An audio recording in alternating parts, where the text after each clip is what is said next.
Paz e graça, pessoal, tudo bem? Professor Lê com mais um vídeo para os alunos de grego do Instituto Bíblico Teológico Elohim. Aulas anteriores, falamos sobre a primeira, segunda, mas hoje, Semeron, vamos falar sobre a terceira declinação, Clíciston Usiasticon. Aí nós temos a declinação trite. Então, pessoal, como falamos sempre, a terceira declinação ela vai usar esse quadro de desinência. Tá? O quadro de desinência que usamos na segunda declinação, na terceira é um pouco diferente, mas depois que você memoriza isso, fica muito mais bem trabalhado. No nominativo eu tenho sigma, no acusativo eu tenho alfa ou ni, no genitivo eu tenho os, no dativo eu tenho iota, no plural eu tenho es, no nominativo, no acusativo eu tenho as, no genitivo eu tenho on, no dativo eu tenho sim. Isso masculino e feminino. No neutro, praticamente, no singular eu tenho os, genitivo, iota no dativo. O nominativo e acusativo é tema puro. No plural eu tenho on e sim. Simples assim. Poderíamos utilizar a terceira declinação, claro, da lição de Lourenço Estevão Rega, lição de número 19. Aqui na frente dá inúmeros substantivos. Aima, genitiva, aimatos, ou atos, aion, aionos, aner, andros, arcon, arconton, elpidos. Elpidos, telema, telematos, pater, patros. E nix, nictos. O que ocorre? Muitas das vezes, você precisa descobrir se um substantivo é de terceira declinação e como a sua raiz está terminando, através do genitivo. Nos dicionários e léxicos, eles dão o nominativo, depois o genitivo. Vejamos um exemplo aqui. Eu vou pegar o substantivo nix. Substantivo nix. Nix. O genitivo de nix é nictos. Nictos. Aí você pergunta, professor, é um pouco diferente, né? Mas você vai saber essa diferença. O que ocorre? Se eu tenho o genitivo nictos, eu preciso da raiz. Para descobrir a raiz, eu elimino a desinência, que é os, e eu tenho o tal. Então é uma raiz dental. Então, dentro desse pressuposto, eu consigo fazer a flexão da seguinte forma. Eu tenho aqui o nominativo. Eu repito somente a raiz, tá? Somente a raiz, para facilitar a compreensão. Nick, no nominativo, no acusativo também. Nick, genitivo.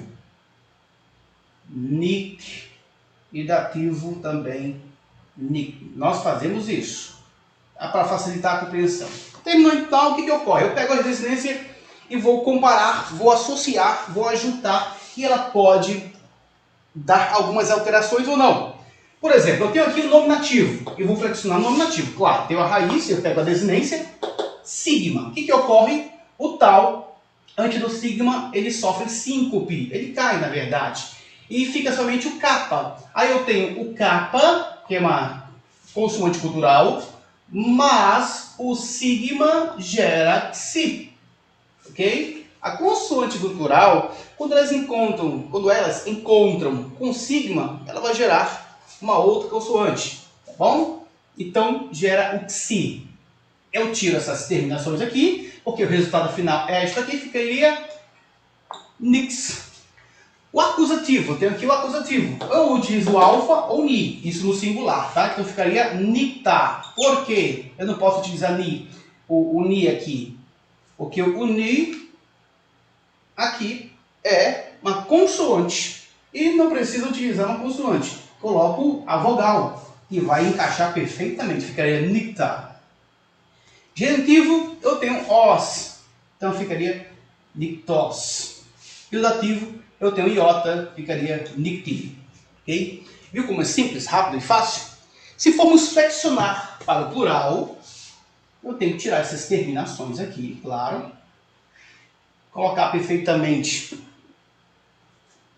a sua construção na sua raiz. E eu tenho que acrescentar o quê? o plural. Vamos lá. Nictes. Nictes. Alfa, alfa. Nictas. Nictas. Genitivo. Nicton. Nicton. E o dativo. Nix. Aí sim, o tal da mesma forma cai diante do sigma. Olha aqui, ó, temos sigma. Cai diante do sigma. E sobra o quê? O kappa e o sigma. Gera xi. Então ficaria nixin. Nixin. Nixin. Então, nominativo, plural. Nictes. Acusativo plural. Nictas. Genitivo plural. Nicton. E dativo plural. Nixin. Opa. Tirar isso aqui. O kappa, que houve contração. Claro. Nixin. Nix. Nixin, ok? Nixin, tá bom? Fica Nixin. Nictes, nictas, nicton, nixin. Por causa da construção que nós temos dentro desse pressuposto.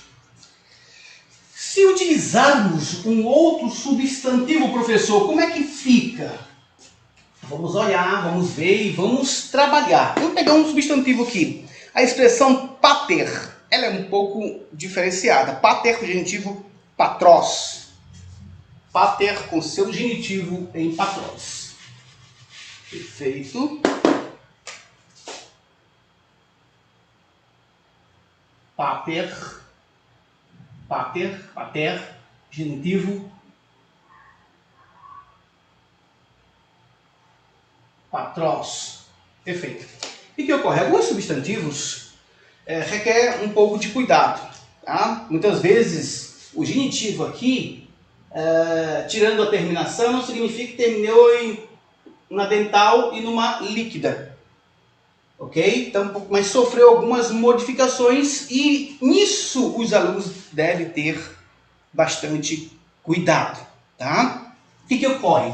O substantivo pater, na sua construção, ele vai ter a sua raiz epsilon e rho. Epsilon e rho. Professor, mas por que ficou pater? Da seguinte maneira. Se eu tenho a raiz epsilon e rho, ficaria como pater, no nominativo, no acusativo pater também, no genitivo pater e no dativo pater. Perfeito. O que ocorre? Agora vamos fazer as contrações. Bom? O que nós temos? O sigma e o rho. O que ocorre? Quando eu tenho o sigma e o rho, praticamente o sigma ele cai. O sigma ele cai diante do rho, nesse quesito. Dentro desse pressuposto, o que nós teremos? O alongamento do epsilon. O epsilon se alonga para eta. Então ficaria como? Pater. Pater. Perfeitamente. Bom? No acusativo, fica normal. Eu coloco o alfa, porque aqui eu tenho uma consoante. Fica aí, patera. E no genitivo? No genitivo acontece o seguinte. Se eu colocar ômicron e sigma, aqui eu tenho, claro, a tônica. Eu tenho aqui uma oxítona. O ômicron é acentuado. Quando eu tenho aqui, nessa construção do genitivo, o epsilon, que está entre uma dental e uma líquida, o que ocorre? A dental, o epsilon sendo precedida por uma dental. E quando também eu tenho na sílaba seguinte o ômicron, ou a construção, ou a sílaba acentuada, o epsilon ele cai. Tá? Ele sofre aquilo que chamamos de síncope. E como aqui fica, professor? Ficaria patros. Igualmente como está aqui. Patros. Ficaria patros.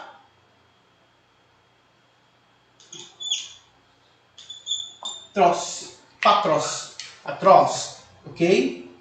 No dativo, da mesma forma, o epsilon diante do aqui do iota fica patri. Tá bom? Pateri. e o iota é acentuado, é a sílaba tônica. Então, da mesma forma que acontece no genitivo, acontece no dativo. O epsilon sai, sofre síncope, então ficaria patri. A sílaba posterior ela é acentuada, então ficaria patri. Simples assim. Então, nominativo, patera. Acusativo, patera. Genitivo, patros. Dativo, patri. Ok? Simples assim, rápido e fácil. Se formos para o plural, professor, como é que fica isso? Vamos novamente olhar a sua raiz, claro. E vamos trabalhar para que o aluno possa entender perfeitamente. Então, pater, pater, pater e pater. Perfeitamente. Plural, eu tenho que utilizar isto aqui no plural. Bom? Nominativo, es, pateres, pateres. Acusativo, alfa, pateras. Genitivo, on, pateron, pateron. E no dativo, aí sim temos uma questão. Eu vou colocar aqui a desinência, tá? Até assim. O que ocorre? Nesta construção que nós temos. O sigma, claro, sofre síncope dentro desse quesito. Tá? O epsilon também, ok? Então, como é que ocorre? Na verdade, o sigma não sofre, não sofre síncope nesse quesito. O que ocorre? Dentro desse pressuposto, o ρ se une ao tal, pela queda do epsilon, ela sofre síncope, aí ficaria a raiz assim. Quando eu tenho esta raiz, tá, dentro desse pressuposto no dativo, segundo alguns gramáticos, para facilitar a pronúncia, é desenvolvido o alfa, um alfa, tá bom? Então ficaria patracim, patracim, ok? Patracim, dentro desse quesito, tá, gente? Então, novamente, quando eu tenho pater, vai para o dativo plural, isso aqui, eu tenho sim, ok? O que ocorre? O epsilon da mesma forma cai, ele ficaria pá, o epsilon cai, ficaria dessa forma, tá bom? O que ocorre? Para facilitar a pronúncia, senão ficaria tudo junto, desenvolve o alfa e eu coloco as desinências. Então ficaria patracim, da mesma forma que está aqui, ok? Da mesma forma, vocês podem estar acompanhando aqui na lição 19.3, no final, aqui está. E eu dei a explicação para vocês. Pater, no nominativo. Patros, patri, patera, patera. No nominativo plural, pateres, claro que a acentuação é aqui, pateres, pateras, pateron. Deixa eu ver se ficou perfeitamente. Genitivo, pateron, opa. E no dativo plural, patrace, você ficou patrace, opa, patrace. Perfeitamente aí, pessoal. Só corrigindo a questão dos acentos, tá bom? Então, o que nós temos? Pateres, pateras, pateron, patracim, ok? Por causa desta construção dentro desse pressuposto. Poderíamos utilizar qualquer outro substantivo. Esse aqui realmente é complicado, tá bom? Mas, conhecendo como é a sua construção, nós podemos perfeitamente trabalhar. Vamos utilizar mais outro substantivo para que nós possamos entender, tá? Vamos utilizar outro substantivo dentro desse pressuposto. Nix, onoma. Mesma forma, vamos utilizar onoma. É um substantivo interessante. Onoma.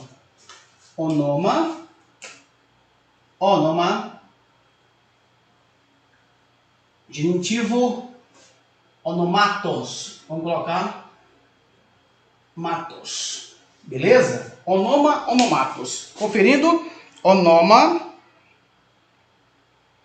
o genitivo atos ou matos. Atos ou matos, tá bom? Onoma, onomatos. Vamos lá. O que eu tenho? Eu tiro a desinência e eu tenho tal, da mesma forma. Então, ficaria o, no, onomati. Por quê? Porque o genitivo também é onomato. Mate. Perfeitamente. Aí, essa é a construção. Onomate. Onomate. Tá bom? Aqui é nominativo. Já vamos lá saber como isso foi construído. Agora vamos construir. Onoma é estritamente um substantivo neutro. Tá? Substantivo neutro. Então, reconhecendo que ele é um substantivo neutro, cada sua terminação é mate, né? Dentro desse pressuposto, onomate terminou com mate, eu vou entender que o substantivo ele provavelmente seria neutro. Aí para conferir isso, eu deveria utilizar o léxico. Aí tá, o que ocorre? Neutro é isso aqui, gente. Singular, tá? E no neutro? No neutro, no nominativo e acusativo, fica idêntico à raiz, do jeito que está a raiz. Fica onomate. Onomate. O que ocorre? O tal não pode permanecer como final de sílaba ou de palavras. Então ele cai, ele sai daqui, porque ele não pode permanecer. Então ficaria onoma no nominativo, onoma no acusativo. No genitivo e dativo, eu utilizo as mesmas terminações, ó, do masculino e do feminino. Os e ota. Então ficaria onomatos,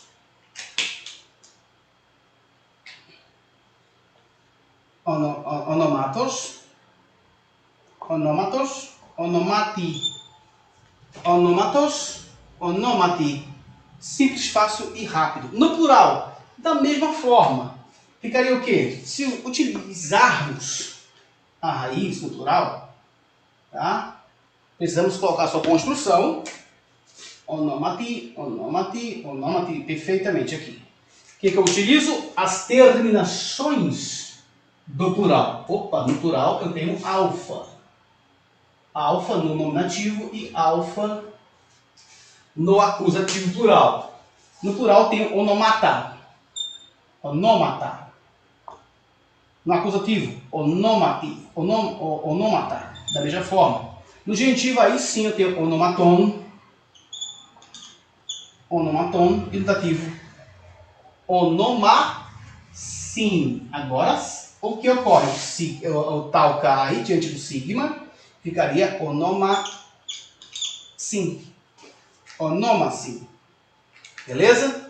Onomata, onomata, nominativo acusativo, genitivo onomaton, onomaton, onomasim. Viu como é simples, rápido e fácil? Se eu descobrir que o substantivo é um substantivo masculino e feminino, ou um substantivo neutro, eu vou ter essas construções. Muitos dizem que estas construções são difíceis de serem trabalhadas, tá? Mas para nós que aprendemos a língua grega, para nós que estamos estudando língua grega, nós podemos utilizar perfeitamente e saber como funciona. São vários substantivos. Haima, o genitivo atos, vai seguir o mesmo exemplo. Aner, aion, genitivo aionos, ok? Elpis, genitivo elpidos. Pater, genitivo patros, e assim por diante. Onoma, genitivo atos, ou matos, onomatos. Pus, genitivo podos, que é o pé, e assim por diante. Rema, genitivo rematos, atos. Simples assim. Vocês podem flexionar esse substantivo. A segunda aula que vamos fazer, claro, essa aula aqui vai ser dividida. Primeiro, trabalhamos com esse substantivo aqui. Vamos utilizar outros substantivos, qual você já sabe, basileus, e outros da mesma construção que parece-nos que existe uma metátese quantitativa, é chamado na língua grega, onde existe uma transposição de vocábulos, ok? Então isso vocês devem saber, isso vocês saberão, tá? A próxima aula vai ser a parte número 2 da terceira declinação. Shalom, graça e paz.